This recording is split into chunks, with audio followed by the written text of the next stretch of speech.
Po yung dalawang aso namin mag-ina, si Berto at si Berta.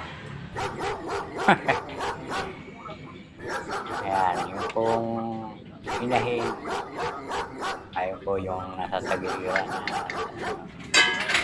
Yun naman si Berto, yun po kumakaway. Ayun, kaway ng kaway. Pagka po humihingi ng pagkain, kaway ng kaway. Makulit.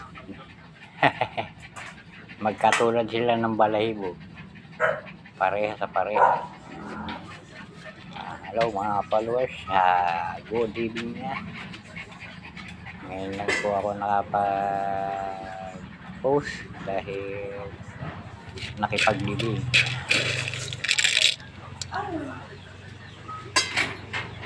Yun po ang makulit, si Berto.